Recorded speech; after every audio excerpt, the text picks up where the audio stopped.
Hello friends, Tally Prime की series में आपका स्वागत है।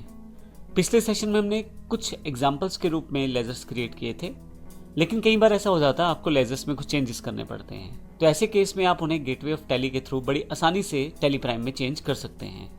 और कई बार ऐसी भी आवश्यकता होती है कि कोई अकाउंट आपको गलती से बन गया और रिक्वायर्ड नहीं है, तो आप उसको डिलीट भी कर सकते हैं।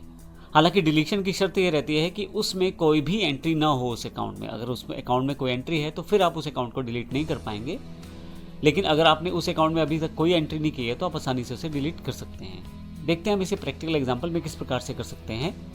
आइए सबसे पहले देखते हैं जो लेजर आप बना चुके हैं, अगर उनमें आपको किसी कारण से एडिट करना पड़ता है तो किस प्रकार से आप कर सकते हैं। तो गेटवे ऑफ टैली, जो कि टैली का मेन मेन्यू है, यहाँ से अगर आप आज देखें तो आपके पास मास्टर्स में काफ़ी सारे ऑप्शंस हैं। यहाँ से मैं अल्टर पे आ जाता हूँ। अल्टर से आप ना केवल ग्रुप्स को देख पाएंगे बल्कि आप उन्हें चेंज भी कर पाएंगे। तो यहाँ पे पुरानी टैली, जैसे टैली 9 ERP में डिस्प्ले का ऑप्शन अलग से था, वैसा ऑप्शन व्यू का ऑप्शन नहीं है।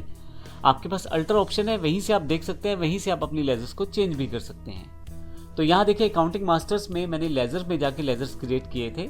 तो अब की बार अगर मुझे देखने हैं लेजर या मैंने यहाँ पे चेंज करना है लेजर्स में, तो मैं यहाँ लेजर्स पे आ जाता हूँ और यहाँ पे आपके सभी लेजर्स की लिस्ट यहाँ पे अवेलेबल हो जाएगी। जैसे कैश और प्रॉफिट एंड लॉस, ये दो लेजर पहले से टैली प्राइम के द्वारा आपको अवेलेबल करवाए गए हैं। बाकी सभी लेजर मैंने खुद बनाए हैं, पिछले सेशन में हमने देखा है एग्जांपल्स के रूप में। तो कैश जो पहला लेजर टैली प्राइम के द्वारा पहले से बना के दे दिया गया है, और एक प्रॉफिट एंड लॉस।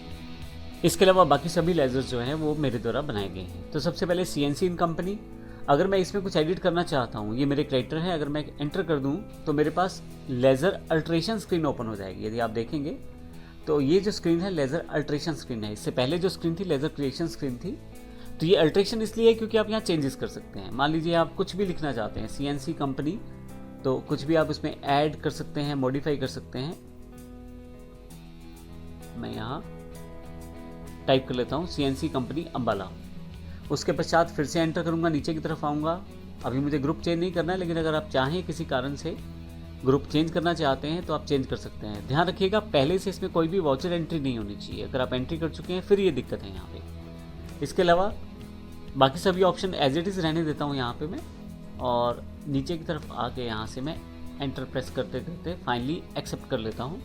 तो मेरे पास जो चेंज मैंने करना चाहता था वो चेंज यहाँ पे हो चुका है। इस तरह से यहाँ पे दिनेश एंड सन्स, ये मेरे डेटर्स हैं। मैं इस पर एंटर करता हूँ तो लेजर अल्ट्रेशन स्क्रीन पे आ जाऊँगा। कुछ भी मॉडिफिकेशन करना है मैं यहाँ से मॉडिफाई करके फाइनली एक्सेप्ट कर दूँगा, और फिर से वापस मेन स्क्रीन पे यहाँ एस्केप करके मैं वापस आ जाता हूँ। आप देखेंगे जब भी एस्केप कर गए तो आप बैक आ रहे हैं असल में। तो एस्केप करने का मतलब है बैक आना टैली में। तो मैं जैसे ही एस्केप का बटन दबाता हूँ तो स्क्रीन से बाहर आके फिर से लिस्ट ऑफ लेजर, जो कि अल्ट्रेशन स्क्रीन है, वहाँ पर आ जाता हूँ। मेरे पास यहाँ बैंक है, अगर मैं क्लिक करता हूँ तो बैंक अकाउंट की डिटेल आ जाएगी, जिसको मैं फिर से अल्टर कर सकता हूँ। बैक आना है तो एस्केप दबा के वापस। मैंने कुछ भी चेंज सेव नहीं किया है, इसलिए एज इट इज ही चेंजेस हैं वहाँ पे।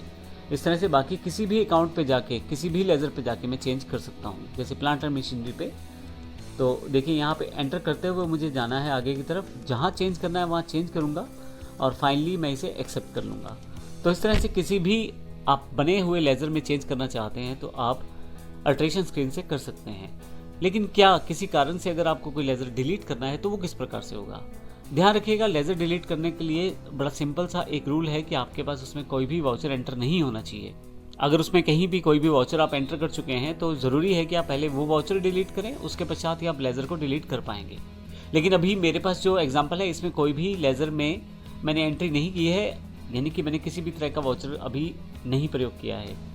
तो यहाँ पे मैं आसानी से किसी भी अकाउंट को डिलीट कर सकता हूँ।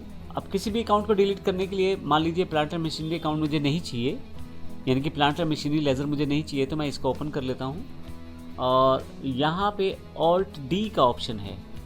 अगर मैं Alt D दबाऊँ तो यहाँ पे मेरे पास पूछा जाएगा क्या आप डिलीट करना चाहते हैं, यानी कि एक कन्फर्मेशन मैसेज है।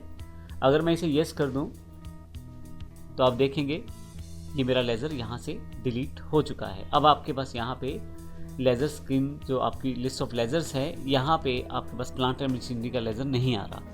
तो इस तरह से हम वो कोई भी लेज़र जो नहीं चाहिए उसे हम डिलीट कर सकते हैं। तो इस तरह से हमने इस सेशन में देखा कि जो बने हुए लेज़र हैं, अगर हमने उनमें कोई अल्ट्रेशन करनी है तो वो किस प्रकार कर सकते हैं, और अगर हमें किसी कारण से कोई लेज़र चाहिए ही नहीं तो फिर उसे किस तरह से डिलीट किया जा सकता है। अगले सेशन में हम नेक्स्ट सेक्शन की तरफ बढ़ेंगे। धन्यवाद।